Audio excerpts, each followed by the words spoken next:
Ladies and gentlemen, dudes and bros, and all others, welcome to another edition of a What Shapes Us Lollapalooza conversation with me, Selema Masekela. I'm joined now by two men who have been here before and are also from the future, Louis the Child. Actually, no, we're not from the future. We're interdimensional travelers. Yeah. I didn't know until like a few hours ago your name's actually Selema, so I'll never call you Sal again. It's okay because I only recently decided to aggressively drop Sal, like maybe 2.5 months ago. You know, my nickname had always been was always for people to see me as more palatable, like because people would be like, "Oh, Selema, can I call you something else?" And I let people forever, and I was like, and then one day I was like, well, you know, if black people are just gonna get shot for being black people, I think maybe that I'm going to drop anything that makes me more palatable or more digestible for people that don't want to deal with like the fact that I have an African name. And so I woke up one morning and I was like, all right, that's it. I changed everything on social media, etc. I did a phonetic pronunciation lesson. Saw that. I felt like taller and in my whole self since like full ownership. Since I did that, like creatively, like the things that I've been doing, everything's just been coming to the surface. Like I don't feel bounded anymore. Like I'm just gonna do me. Better late than never. It's been interesting talking to different artists through this. Everyone I've spoken to has gone through periods where they were like, I couldn't even find my creativity for a minute. Or some people started off really creative and then just like, bah. What's it been for y'all? For us, it's been really nice because we've had time to practice. I'm aware of like if I sit down and practice my piano for like an hour or even 30 minutes, like I get so many ideas.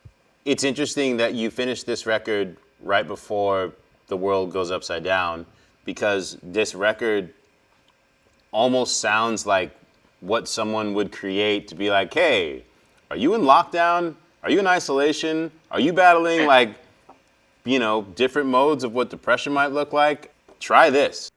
Yeah, it's kind of wild that it came out at a time like where I feel like people really do need that kind of music, like uplifting music that reminds you to just be happy that you're alive and on this earth. Word. So there's so many gifts we have that we just want the album to focus on. The Earth Gang joint is like, how did y'all meet? We just like DM them being like, yo, we're huge fans, like would love to make some music with you. They delivered like that perfect energy, like right out the gate from the album. So I'm so happy with how that song turned out. Music is so about frequency. Within frequency is energy. So cool when you send something to an artist you really love and they're like down to do it and you're stoked, and then they send it back and you're stoked on it. Like the whole step of like working with people you love is so exciting and fun.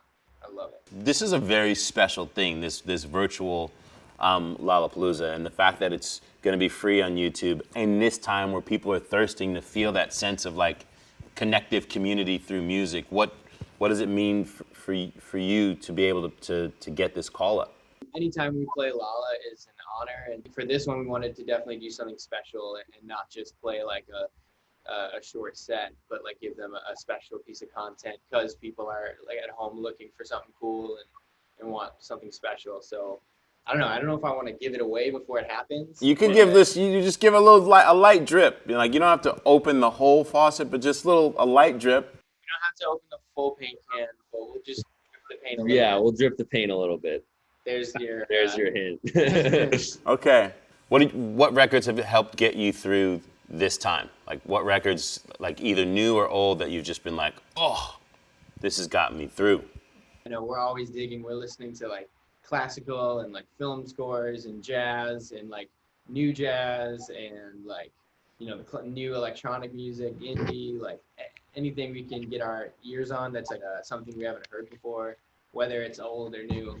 So I always say music is a time capsule. You can still listen to, you know, like listen to Ella Fitzgerald while you go to sleep, and she's still singing to you when she's like 30 or however old she was. Like, you know, your dad is still playing trumpet, you know, on every single record. You know, it's so cool.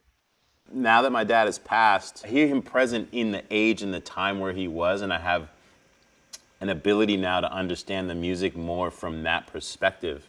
And I've been listening to my father's music my whole life, and I think that's the great thing about timeless music in general, is that it takes different shapes for where you are, and you get these different layers frequency-wise, and hits you at different times for where you're at in your life. And it's so cool because within your genre, it's very easy for people to write off your style of music and be like, oh, well, it's just a party, it's just to turn up to. But it is so much more than that, you know, and it's going to be cool to see the way it carries forward, and that's what your intention is. Yeah, the intention is to use these new instruments of the modern age in classic ways, like try to make classic sounding songs and still make it fun and fresh for, you know, young kids, whoever, you know, just music lovers. Boomers, Great. yeah, like me, I get it.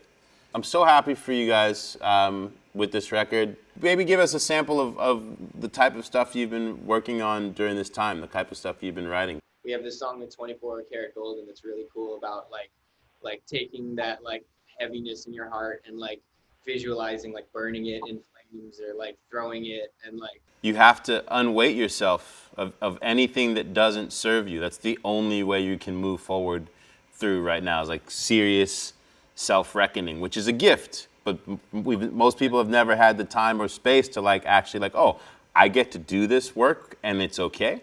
That's where our head's at right now, and kind of metaphorically kind of thinking about different ways of finding more happiness, and because I feel like joy and happiness is like an infinite spectrum. You can always get more joy and more happiness. Yeah, you really can't go wrong with joy and happiness. My dudes, thank you so much. I look forward to the next time that we're in a random house party with your parents.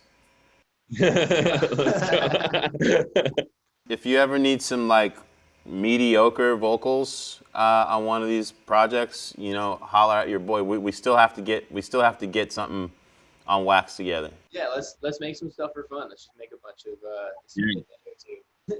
All right, my dudes. I look forward to seeing you in real life soon. Thank you, gentlemen. To be continued.